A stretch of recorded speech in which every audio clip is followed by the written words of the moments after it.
Buddhism started in India, so why are there almost no Buddhists there today? Well, actually, it's because they lost an epic, high-stakes logic battle. Wow.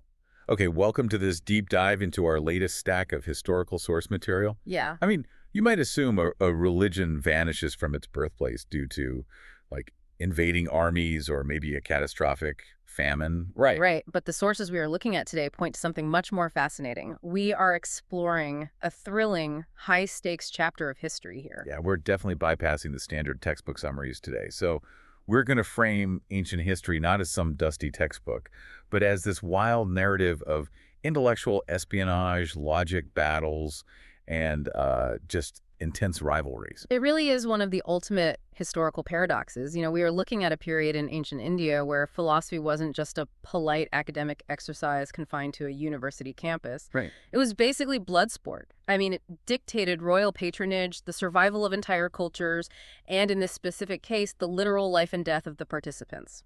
Okay, so to understand the sheer magnitude of this collision, I think we have to look at the people involved first.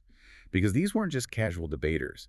The texts describe a level of dedication to their ideas that, honestly, it borders on terrifying. Oh, absolutely. So in the Hindu corner, defending the ancient tradition, we have this brilliant, fanatical scholar named Kumārila Bhaṭṭa. Yes, Kumārila Bhaṭṭa. And his commitment to his cause was just absolute. Like, to really understand him, you have to look at the legendary account of his death. Right, in the Sankara Digvijaya source, right? Exactly. According to this tradition, Kumārila essentially sentenced himself to death. He slowly burned himself alive in a smoldering fire of paddy husks. Which is just, I mean, a slow-burning fire of rice husks is an excruciating method of self-immolation. You don't do something like that unless you are driven by an overwhelming sense of guilt. Or duty. Maybe. Yeah, exactly. The sources mention he was performing an act of expiation for 2 specific sins. And the first one is just wild because it seems completely counterintuitive for a religious defender. Wait, what was it? He felt guilty because, in his philosophical writings, he had actively rejected the concept of God. Okay, wait. That immediately caught my attention. He was defending religion, but rejected God.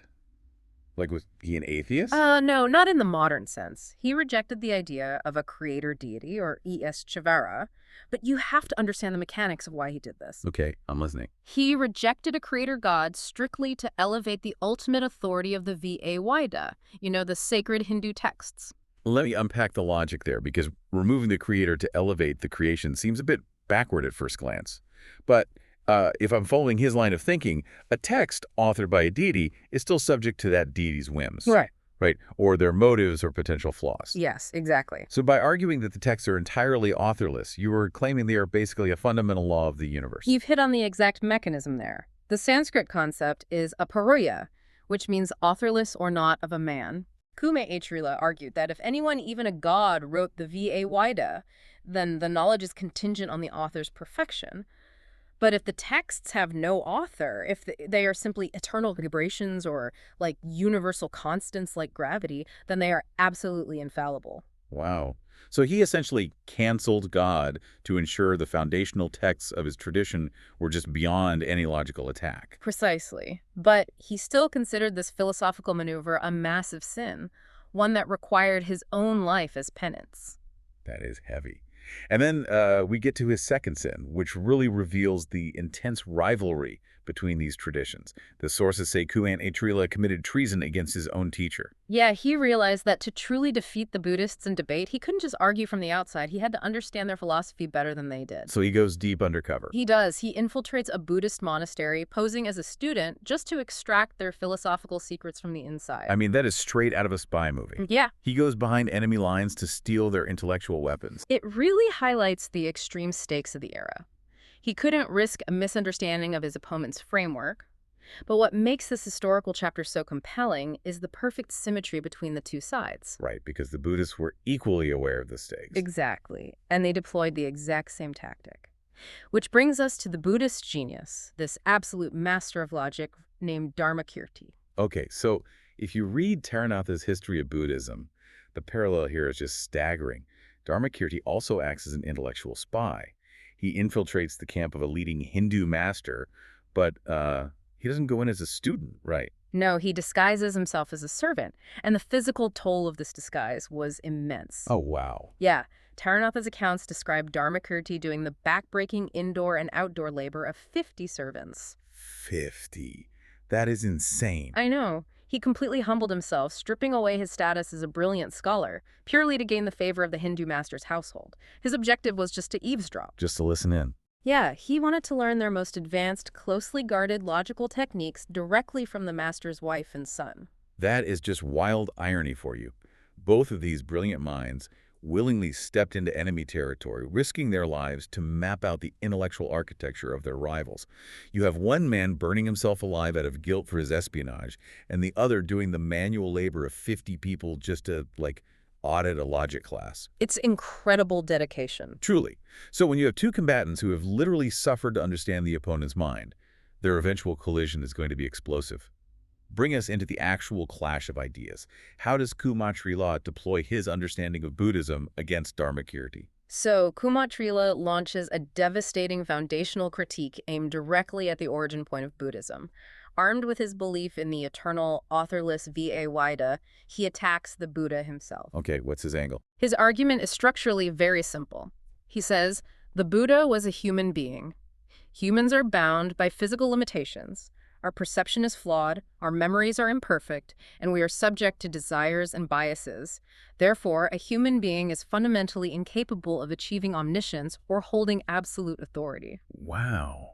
So if the source is flawed, the entire system built downstream from that source is contaminated. Exactly. He's weaponizing the very humanity of the Buddha against the religion. Honestly, it reminds me of a modern Twitter beef or a flame war. Oh, how so? Well, why does it even matter if the founder is just a human? Like, if the tech, or in this case, the philosophy, actually works, why attack the creator's credentials? But if I'm Dharmakīrti and my opponent has just declared my founder is fundamentally flawed because of his humanity, the natural instinct would be to elevate the founder, right? You'd expect him to argue that the Buddha wasn't really human, or that he possessed magical omniscience. Right, and that is exactly the trap Kumārila wants him to fall into. But Dharmakīrti refuses to take the bait. Oh, nice. He doesn't retreat into mysticism or try to prove the Buddha was some magical god. Instead, he executes one of the most brilliant philosophical pivots in history. He completely dismantles the traditional premise of religion itself. Wait, how does he do that? Dharmakīrti argues that claiming a text is authorless or eternal is meaningless because blind faith in scriptural authority does not yield actual truth. He establishes a completely new battleground based entirely on valid cognition. It's a framework known in the Sanskrit tradition as Pramāṇa. Pramāṇa. Okay, let's drill down into that because this seems to be the fulcrum of the entire debate. How exactly does this framework operate and how does it neutralize that attack? So, Pramāṇa establishes that there are only two valid ways to know anything about reality. The first is direct perception, what you can see, hear, or experience directly. Makes sense. The second is logical inference. The classic Indian philosophical example is seeing smoke on a distant mountain. You cannot directly see the fire, but based on the universal relationship between smoke and fire, you can logically infer its existence. Oh, right. Okay, so Dharmakīrti applies this rigorous empirical standard to religion. Yes. So he forces the debate out of the realm of abstract theology and into observable reality. But how does he use perception and inference to defend the Buddha's authority if he still admits the Buddha was just a human? He redefines what authority actually means. Dharmakīrti argues that we do not need the Buddha to be perfectly omniscient about everything in the cosmos. We don't need him to know the exact number of insects in the universe or, the precise layout of the stars. Okay, so what do we need him to know? We only need the Buddha to be an authority on one specific problem, the human condition of suffering and how to end it. And he proves that the Buddha's method, the Four Noble Truths, is completely verifiable through Pramāṇa. Okay, walk us through how he logically proves a religious doctrine. I want to see the mechanics of how he applies Pramāṇa to the Four Noble Truths. Sure. Think of it like a medical diagnosis. The first noble truth is that suffering exists. Dharmakīrti argues this requires no scriptural authority. It is confirmed by universal direct perception. Every human experiences suffering. Very true. The second noble truth states that suffering has a cause, rooted in ignorance and desire. Dharmakīrti uses logical inference here. He observes the psychological mechanics of cause and effect in human behavior. If a specific cause reliably produces a specific effect, then logic dictates that removing the cause will extinguish the effect. Which leads directly to the third and fourth noble truths, the cessation of suffering and the path to achieve it. Wow. He essentially turns Buddhist philosophy into an empirical science. He really does. He is telling Kumārila, look, we aren't asking you to believe the Buddha because he was a god. We are asking you to test his psychological methods and observe the results yourself. Precisely. By framing the religion as a testable cause and effect mechanism, Dharmakīrti makes the Buddha's human limitations completely irrelevant. I mean, a doctor doesn't need to be immortal to cure your disease. The doctor just needs the correct medicine. Dharmakīrti builds an incredibly rigorous, structurally impenetrable system of logic to protect the core of Buddhist philosophy. From a purely dialectical standpoint, he wins the battle. His system of Pramāṇa is practically bulletproof. But this brings us to the ultimate painful irony of this history. Because if Dharmakīrti won the philosophical battle, and he built this intellectual fortress that couldn't be breached by Kumārila or the other Hindu scholars, why did Buddhism ultimately vanish from India?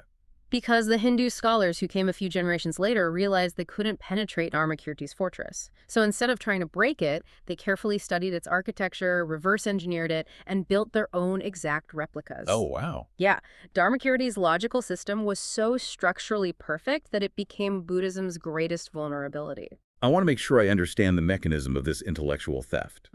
You have the Hindu tradition, which Kumārila vehemently defended as being based on the eternal, unchangeable Vaida. How do you take an empirical, cause-and-effect logical system designed by a Buddhist and map it onto a faith-based reliance on eternal scriptures? You do it by splitting reality into two levels.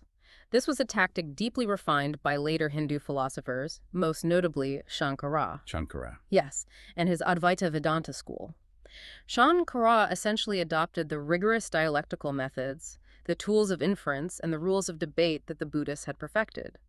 He used Dharmakīrti's own structural logic to systematically dismantle competing philosophical schools. Oh wait, how does that support the Hindu texts? Well, Shankara argued that all this brilliant empirical logic only applies to the relative or everyday reality. Once the logic clears away all the illusions, what remains at the absolute foundation is the ultimate truth of the Vaida. Ah, I see. So they separated the operating system from the ultimate destination. They used the Buddhist tools of logic to win debates in the public square, but then pointed the final conclusion back toward Hindu traditions. It honestly reminds me of the modern tech world. How so? Well, you know, a disruptive, brilliant startup invents a groundbreaking new algorithm, and the massive legacy monopoly sees that the algorithm is vastly superior to their own.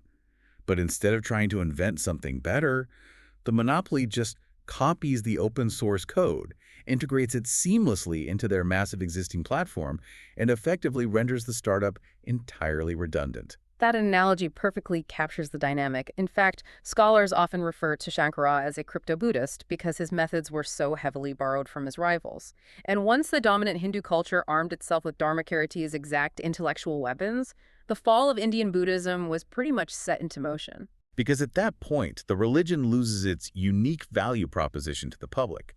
I mean, if the Hindu scholars are using the exact same rigorous logic and dialectical frameworks to argue for their traditions, the everyday person has no compelling reason to convert or support Buddhism. They can just stick with the default cultural operating system, which in India was Hinduism. Exactly.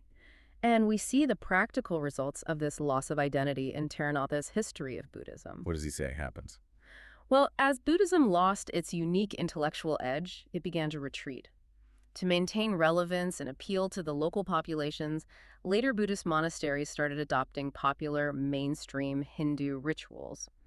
Theravada specifically notes that Buddhist institutions began making provisions for homa sacrifices, which are traditional Hindu fire offerings. Wait, really? Yeah, they started blurring the lines of their own tradition just to survive. So they sacrificed their core identity. They lost their distinct philosophical edge by having it copied, and then they voluntarily watered down their own practices by copying the rituals of their rivals. That leaves them incredibly vulnerable. They aren't relying on massive public grassroots support anymore. Exactly. Without a distinct identity drawing deep public engagement, the Buddhist monasteries became entirely reliant on the funding of a few wealthy royal patrons. specifically the Pala dynasty. Oh, we see. They became isolated in massive, wealthy monastic universities. So when those final royal patrons collapsed and when later invasions disrupted the region, Buddhism as an institution in India practically shattered. It had no deep, culturally distinct roots left in the general populace to sustain it. Wow. Stripped of its inner vitality and effectively replaced by a system using its own logic, it could no longer survive in its birthplace. And so the surviving scholars and monks had to pack up their texts and seek refuge across the Himalayas in Tibet, right? Where the tradition was preserved, studied, and eventually evolved into the Tibetan Buddhism we recognize today. Yeah, exactly. The irony is breathtaking when you look at the entire arc. Dharmakīrti subjected himself to grueling physical labor, hiding in plain sight as a servant, purely to build a weapon of logic so perfect that his enemies couldn't defeat it. And he succeeded. He did, but he succeeded so entirely that his enemies simply adopted his winning argument as their own. It is a profound historical lesson. It leaves you with a very provocative thought to mull over regarding innovation and legacy. In our modern world of rapid idea sharing, where methods and systems can be instantly replicated, what happens when a disruptive innovator's unique idea is perfectly assimilated by the mainstream establishment? Yeah, it's a great question. It suggests that having the best mechanics or the tightest logic isn't always enough to survive. If you cannot protect the distinct soul and identity behind the idea, the original creator might end up being erased by their own perfection. It challenges us to think about how we build and share knowledge today. Winning the debate is only half the battle. Maintaining the distinct purpose of your ideas in a world eager to absorb them, that is the true test of endurance. Finally, we have a brief apology and a request. Here at AI Buddhism University, we try our best to minimize the mispronunciation of complex Buddhist terminology. But due to the limitations of AI technology, some occasional errors might slip through. Please forgive us. If you have any advice on how to improve the AI's pronunciation, we would love to borrow your wisdom, so please let us know in the comments. We will continue to cover fascinating topics like biographies of great monks, sutra explanations, and the hidden history of Buddhism. So we are also waiting for your topic requests in the comments. If you enjoyed this episode, please don't forget to subscribe and hit the like button. We'll see you in the next explanation. Thank you for listening.